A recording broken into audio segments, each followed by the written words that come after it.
അസ്സലാമു അലൈക്കും വറഹ്മത്തുള്ളാ. ഇന്ന് പറയാൻ പോകുന്നത് അമാൻ ടാക്സി മക്ക.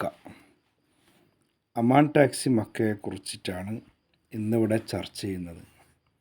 അപ്പോൾ മക്കയിലുള്ളവർ, മക്ക പരിചയമുള്ളവർ ഇതിനെക്കുറിച്ച് നിങ്ങളെ അഭിപ്രായം നിങ്ങൾ രേഖപ്പെടുത്തണമെന്ന് പ്രത്യേകം അറിയിക്കാം. ഇപ്പോൾ ഇവിടെ അമാൻ ടാക്സി പറഞ്ഞിട്ട് കുറേ ഇൻ്റർവ്യൂകൾ നടക്കുന്നുണ്ട്. കോഴിക്കോട്, താമരശ്ശേരി, കൊച്ചി, പിന്നെ തമിഴ്നാട്ടിൽ, അങ്ങനെ പല രാജ്യങ്ങളിലെല്ലാമായിട്ട് മക്ക അമാൻ ടാക്സി എന്ന് പറഞ്ഞിട്ട് ഒരു ഇൻ്റർവ്യൂ നടന്നുകൊണ്ടുണ്ട്.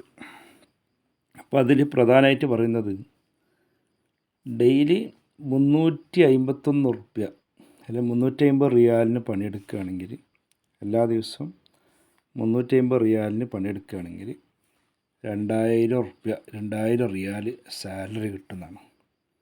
ഇപ്പോൾ ഒരാൾക്ക് 300 റിയാലിന് ഡെയിലി പണിയെടുക്കാൻ പറ്റുമെങ്കിൽ 1550 റിയാൽ അവനക്ക് സാലറി കിട്ടുന്നതാണ് കമ്പനി പറയുന്നത്.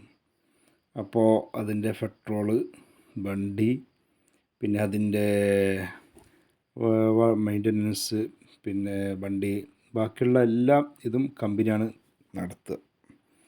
അതായത് അതിൻ്റെ എന്ത് ഇത് വന്നാലും കമ്പനിയാണ് നോക്കുക. പിന്നെ ഫൈൻ ഇതല്ല. അപ്പോൾ അതിനെക്കുറിച്ചിട്ട് ഒരു 350 റുപ്യൻ്റെ ഓട്ടോ ഓടാൻ പറ്റുമോ ഇല്ലേ ഡെയിലി, അല്ലെങ്കിൽ 300 റുപ്യൻ്റെ ഓട്ടോ ഓടാൻ പറ്റുമോ, അതിന് സാധിക്കുമോ, അതിനുള്ള സിറ്റുവേഷൻ ഇപ്പോൾ എന്താ പറഞ്ഞാൽ, ഒന്ന് മക്കത്ത് ബസ്സുണ്ട്, രണ്ടാമത് മെട്രോ, എല്ലാ സൗകര്യങ്ങളും എന്നുള്ളത് കൊണ്ട് ഈ ടാക്സി നടക്കുമോ ഇല്ല എന്നതിനെ കുറിച്ചിട്ടാണ് എന്നതിനെക്കുറിച്ച് നിങ്ങളെ അഭിപ്രായം രേഖപ്പെടുത്തുക. ഓക്കെ.